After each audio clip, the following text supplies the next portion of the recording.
इसरो ने स्पार्कर x mission के तहत 229 टन वजन के PSLV रॉकेट से 2 छोटे उपग्रहों को प्रक्षेपित किया है। ये उपग्रह 470 किलोमीटर की ऊंचाई पर डॉकिंग और अनडॉकिंग करेंगे। 30 दिसंबर को रात 10 बजते ही भारतीय अंतरिक्ष कार्यक्रम के इतिहास में एक और मील का पत्थर शामिल हो गया, जब श्रीहरिकोटा के सतीश धवन अंतरिक्ष केंद्र से PSLV C-60 के जरिए स्पैडेक्स मिशन को अंजाम दिया गया। अंतरिक्ष की दुनिया में अपने बूते डॉकिंग अनडॉकिंग की तकनीक को अंजाम देने में सिर्फ रूस, अमेरिका और चीन को ही महारत हासिल है। अब भारत भी इस ग्रुप में शामिल होने की तैयारी में है। ऑर्बिट में 2 उपग्रह हैं। उन्हें आपस में लाकर जोड़ने के लिए एक प्रॉक्सिमिटी ऑपरेशन की जरूरत होती है। सिग्नल के पास जाकर उसे कैच कराना होता है और उसको रिडिजाइन करना होता है। जैसे सुनीता विलियम्स धरती से अंतरिक्ष क्रू लाइनर में गई और स्पेस स्टेशन में प्रवेश किया, ऐसे ही भारत को शील्ड यूनिट बनाना है और इसके लिए डॉकिंग की जरूरत है। और आसान भाषा में समझे तो एक पेन का उदाहरण ले सकते हैं। जैसे कैप को पेन में फिट कर देना डॉकिंग है। अंतरिक्ष में ये बेहद जटिल काम है और कई अंतरिक्ष अभियानों के लिए ये जरूरी है।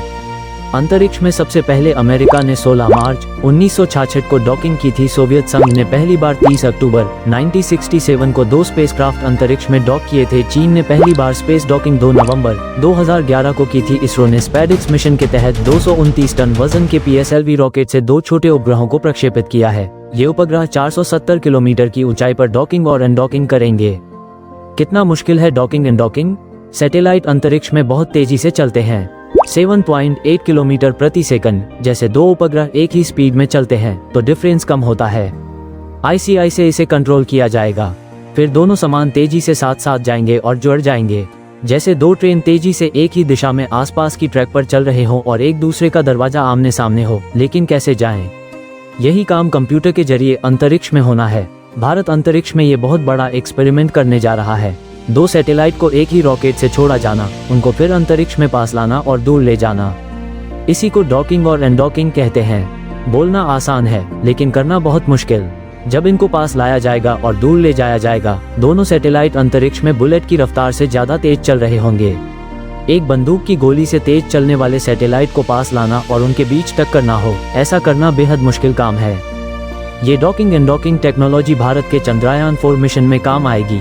चंद्रयान 4 मिशन में 5 अलग अलग मॉड्यूल होंगे, जिन्हें एक समय में लॉन्च करने के बजाय अलग अलग समय पर अंतरिक्ष में भेजा जाएगा। इन मॉड्यूल्स को चंद्रमा की कक्षा और पृथ्वी की कक्षा में जोड़ने के लिए डॉकिंग तकनीक की जरूरत पड़ेगी। चंद्रयान 4 चांद से सैंपल रिटर्न मिशन है। गगनयान मिशन के लिए भी यह तकनीक महत्वपूर्ण है, क्योंकि इसमें अंतरिक्ष यान को पृथ्वी की कक्षा में जोड़ने और अलग करने की प्रक्रिया को सही तरीके से समझने की जरूरत है। फिर भारतीय अंतरिक्ष स्टेशन बनेगा, तब धरती से कई मॉड्यूल्स को ले जाकर अंतरिक्ष में जोड़ा जाएगा और 2040 में जब एक भारतीय को चांद पर भेजा जाएगा और वापस लाया जाएगा, तब भी डॉकिंग और अनडॉकिंग एक्सपेरिमेंट की जरूरत पड़ेगी। स्पैडेक्स कक्षीय डॉकिंग में भारत की क्षमता स्थापित करने का एक महत्वाकांक्षी मिशन है, जो भविष्य में मानव युक्त अंतरिक्ष मिशन और उपग्रह सेवा मिशनों के लिए एक महत्वपूर्ण तकनीक है। इसकी सहायता से मानव को एक अंतरिक्ष यान से दूसरे अंतरिक्ष यान में भेज पाना संभव होगा।